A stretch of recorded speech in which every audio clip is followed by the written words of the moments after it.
Mid-afternoon, June 24th, 1944. Inside the operations room of HMCS Haida, the rhythmic pulse of the ASDIC sonar filled the cramped compartment. Ping! Pause. Ping! The sound echoed through steel bulkheads as the Tribal-class destroyer cut through channel waters at patrol speed. The operator sat motionless at his station, headphones pressed tight, listening for the echo that didn't belong. Then the call came from the bridge. An Allied aircraft, operating as part of Coastal Command anti-submarine patrols, had been observed attacking several miles astern. A smoke float marked the position. Something was down there. Commander Harry de Wolf gave the order. Course change. Blue pendant hoisted. The signal for anti-submarine action. Haida's bow swung toward the smoke marker. Her sister ship HMS Eskimo matching the turn. Speed was reduced to optimize ASDIC performance, fast enough to close the distance. The ping continued its steady rhythm. Beneath them, in relatively shallow channel waters, U-971 lay on the seabed, one potential contact among countless wrecks. But the next few minutes would determine whether this echo was steel or 60 men still alive beneath it. HMCS Haida was commissioned on August 30th, 1943, one of the Tribal-class destroyers built for the Royal Canadian Navy. By June 1944, she had earned a reputation that would follow her through history, the fightingest ship in the Royal Canadian Navy. Her commanding officer, Commander Harry George de Wolf, had built that reputation through aggressive tactical judgment and decisive action. His crews knew him for maneuvers that put Haida exactly where the enemy didn't expect her.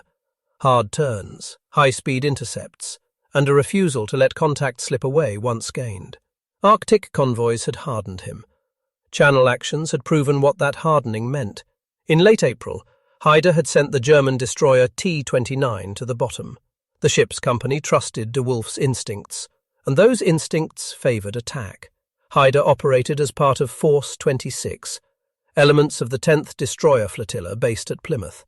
On June 24th, she sailed in company with HMS Eskimo, a British tribal. The pairing was deliberate. Two ships, identical in design, capable of coordinated search patterns and mutual fire support. Their mission? Secure the western approaches to the English Channel and protect the Allied supply routes feeding Operation Overlord. 3 weeks had passed since D-Day. The beaches were secure, but the sea lanes were not. German U-boats prowled the convoy routes, targeting ammunition ships, fuel tankers, and troop transports. The channel was a killing ground. Minefields to the east, coastal artillery to the south, E-boats and torpedo boats running night interdiction missions from French ports. And beneath the surface, hundreds of wrecks from recent and historical engagements littered the seafloor, creating a forest of false ASDIC contacts that could hide a waiting submarine. It was a hunter's environment. And on June 24th, 2 hunters were working. Her commander was Oberleutnant zur See Walter Zeppelin. It was his first patrol in the most dangerous water a German submariner could enter in 1944. The boat had departed from Norwegian waters on operational patrol, tasked with attacking Allied shipping in the Channel approaches. But the mission had not gone according to plan.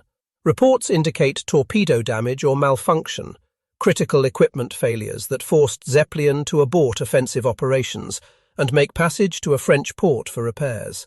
The voyage south had become a gauntlet. Allied air superiority over the Channel meant constant harassment from RCAF and RAF squadrons flying anti-submarine patrols. U-971 had been subjected to multiple air attacks during her transit, depth charges dropped by aircraft that had detected her on the surface during battery charging runs, forcing repeated crash dives and course changes. For days, the cycle repeated. Surface, get spotted, dive, evade. Over and over. On June 24th, the pattern repeated. An Allied aircraft attacked and marked the contact with smoke floats. Standard procedure, guide surface hunters to the target. Zeppelin ordered the boat to the bottom, hoping the Channel's wreck-strewn floor would camouflage U-971 among the dead ships. It was sound doctrine. Type 7C boats could lie motionless on the sea floor, reducing their acoustic signature to near zero. Hydrophone operators could track surface contacts while remaining undetected. If the destroyers passed overhead without gaining solid contact, U-971 could wait until dark, then slip away. But shortly after the aircraft attack, Haida and Eskimo, primarily optimized for surface action, though fully capable of anti-submarine operations, turned toward the smoke marker. The approach of two destroyers was likely detectable to experienced hydrophone operators. High-speed turbines, twin shafts, the distinctive beat of warships built for destroyer action, a sound every submariner recognized. In U-971's hydrophone room, the sound was unmistakable. Twin screws, high-speed turbines, the noise every submariner feared. Haida and Eskimo swept in coordinated search configuration, maintaining stations several hundred yards apart. The pattern allowed overlapping ASDIC coverage. What one ship missed, the other might detect. Speed had been reduced to optimize sonar effectiveness. Slow enough to listen, fast enough to close. Standard practice called for 7 to 10 knots during active searches. Slow enough to eliminate hull noise and propeller cavitation that could mask the faint returning echoes. Weather conditions favored the hunt. The sea state remained calm, thermal layers stable. Today, the sea would offer no excuses. Shortly after 1600 hours, the ASDIC operator reported a contact. The initial return was faint, requiring interpretation. The channel floor contained numerous wrecks. Merchant ships, warships, aircraft, debris from 3 weeks of invasion operations. Each wreck created an echo. Distinguishing a submarine from a sunken trawler required patience and multiple passes. U-971's likely strategy: remain motionless on the bottom, mimicking wreckage. No movement, no engine noise, minimal sound signature.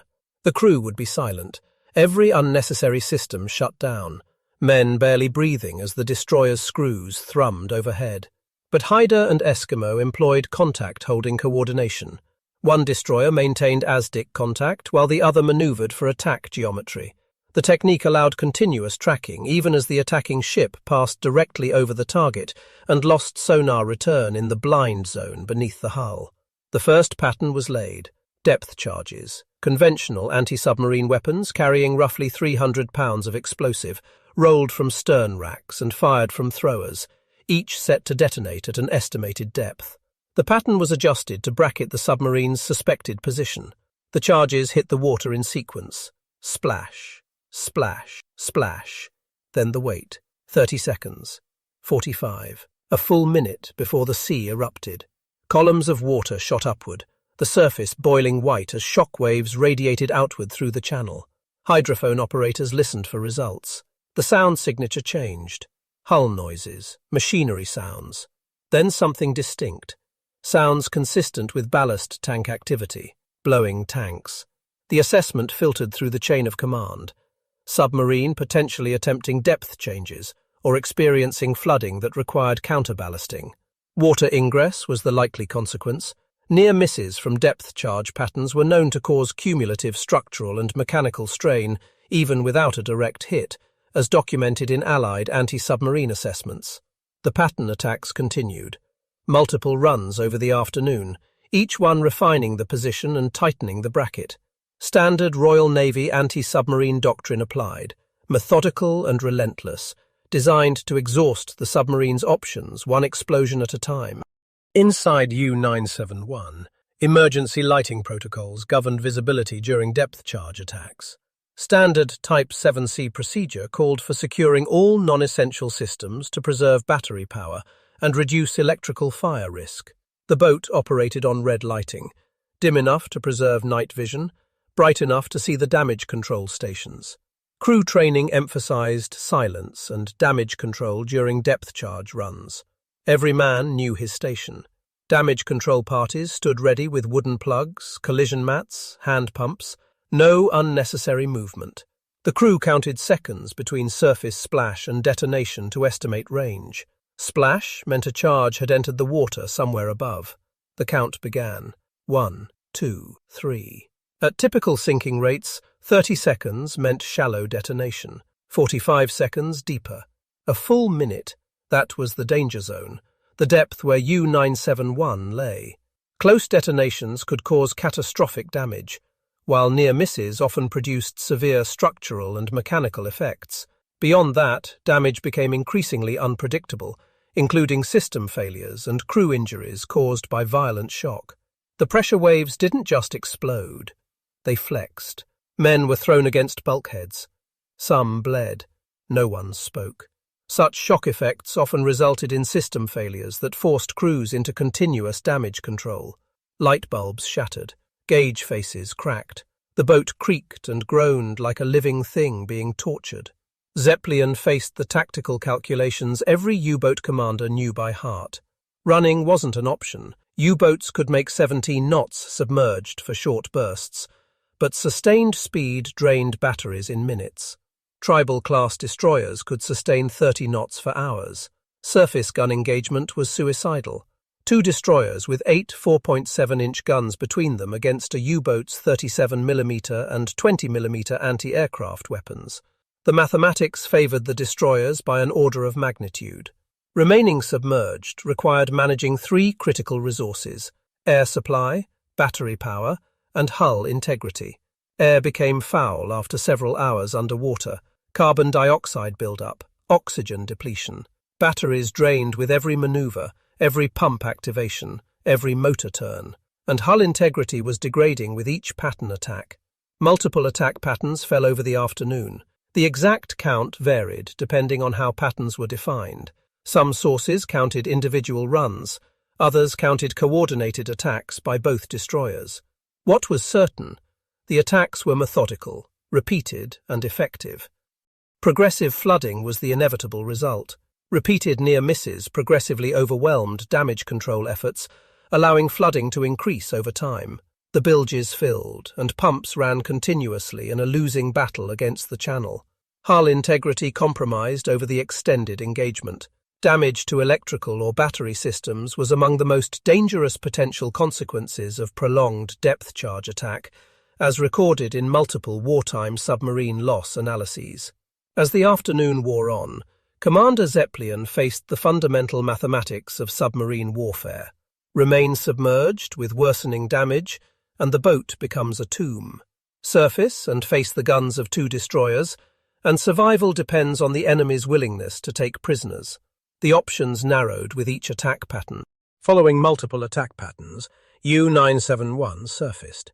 The calculations no longer balanced. Air was foul. Batteries were nearly gone. Water was rising, and hull integrity was failing with each successive explosion. Zeppelin gave the order. Compressed air was used to blow the ballast tanks, the emergency surfacing procedure that every Type 6C crew had drilled countless times.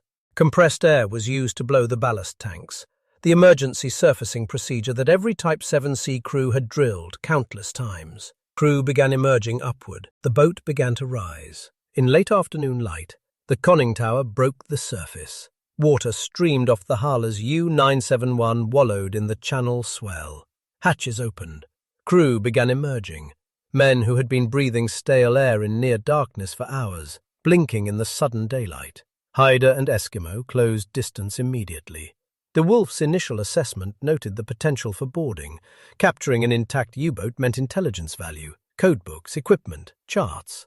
But the range was closing rapidly, and the submarine crew's intentions remained unclear. The gunnery solution was already being calculated. HMCS Haida mounted 4 twin 4.7-inch Mark 12 gun turrets, 8 guns total, positioned in super-firing pairs fore and aft. HMS Eskimo carried similar armament, standard for tribal-class destroyers. Between them, overwhelming 4.7-inch firepower could be brought to bear. Range, point-blank engagement distance, well under 1,000 yards. At that range, fire control became visual. No need for radar ranging or complex ballistic calculations.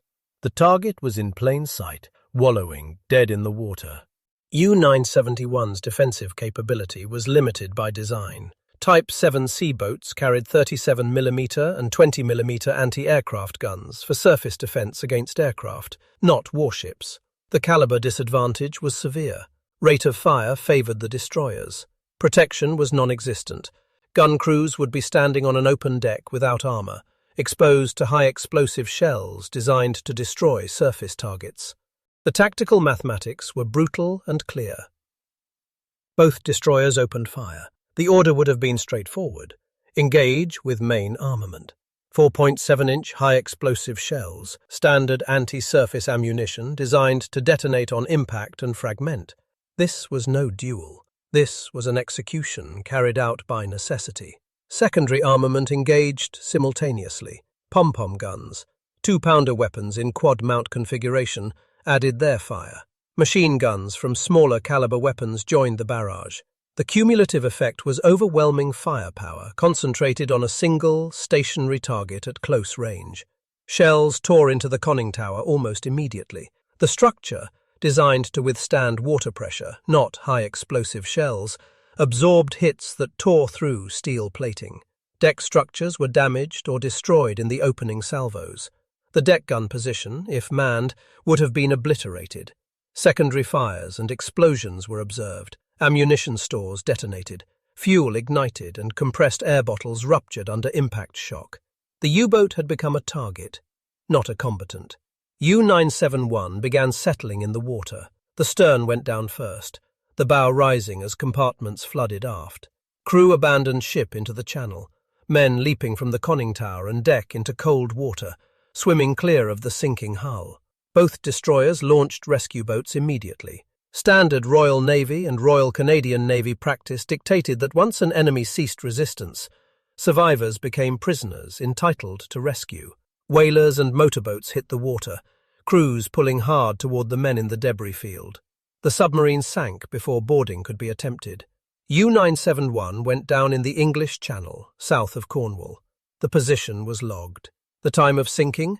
Late afternoon, June 24, 1944. As the channel closed over U-971's conning tower, rescue boats spread across the debris field. Numerous survivors were reported in the water, some injured, all exhausted from hours underwater and the shock of surface action. The question: how many would survive the next critical minutes? Most of U-971's crew survived the engagement. More than 50 men were pulled from the water. The exact number would later be debated. The survival rate was unusually high for a submarine loss, since many U-boat sinkings resulted in few or no survivors.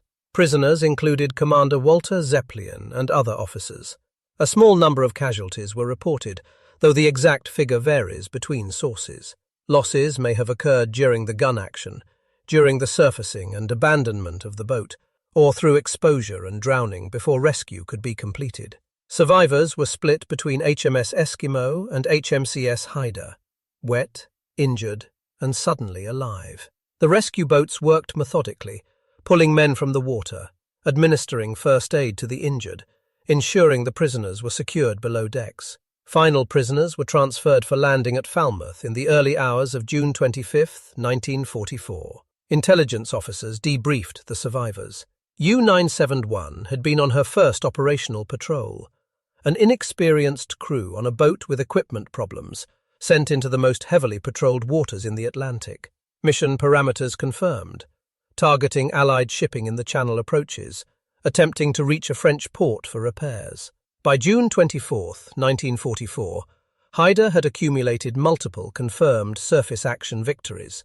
The German destroyer T-29 had been sunk in April. The German destroyer Z-32 had been engaged and sunk in early June. U-971 was credited to the Haida-Eskimo action. The tactical irony was not lost on naval assessors.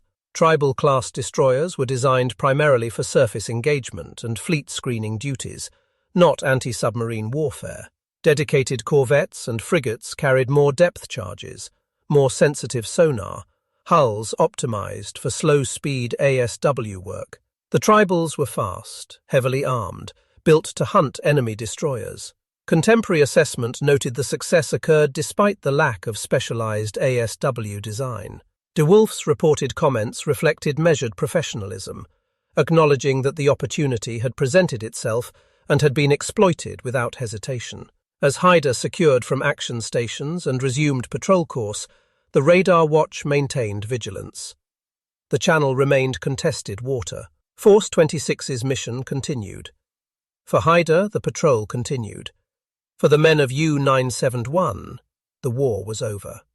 HMCS Haida continued operations through the end of the European War in May 1945. Post-war service included Korean War operations from 1952 to 1954. She was decommissioned on October 11, 1963, at Sydney, Nova Scotia. 20 years of service, 2 wars, countless patrols.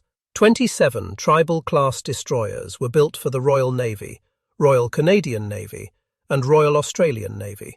They served in every theatre: Arctic convoys, Mediterranean operations, Pacific Fleet actions, Channel patrols. Most were lost in action, others were scrapped in the post-war drawdown. Only one survives, HMCS Haida. She is preserved as a museum ship in Hamilton Harbour, Ontario.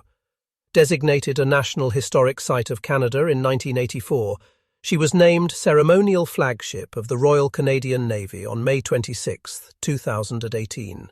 Walter Zeppelin survived the war and returned to maritime service. For the men of U-971, June 24, 1944, marked the end of their war. They spent the remainder of the conflict in prisoner-of-war camps, then returned to a Germany that no longer resembled the nation they had left. Harry de Wolfe achieved flag rank and became Chief of Naval Staff. The new Harry de Wolfe-class Arctic and offshore patrol ships honour his legacy, carrying his name into operations he could not have imagined when commanding Haida through the Channel in 1944. Haida is preserved alongside HMCS Star in Hamilton. Visitors walk the same decks where Force 26 planned operations, where depth charge parties stood ready, where gun crews loaded shells for surface action. On June 24, 1944, the English Channel witnessed professional naval warfare at close quarters. 2 tribal-class destroyers, built for surface combat, successfully hunted and destroyed a Type 7C U-boat. The vast majority of U-971's crew survived that afternoon, a testament to the rescue discipline of the Royal Canadian Navy and Royal Navy destroyer crews who, once the guns fell silent, pulled enemies from the water and treated them as prisoners deserving of life. The engagement lasted hours. The rescue took minutes. Both are part of the record Haida still carries. If this story moved you, please like and subscribe. It helps us keep these untold histories alive. And tell us in the comments, where are you watching from? From veterans to students, we want to know our global community, lest we forget.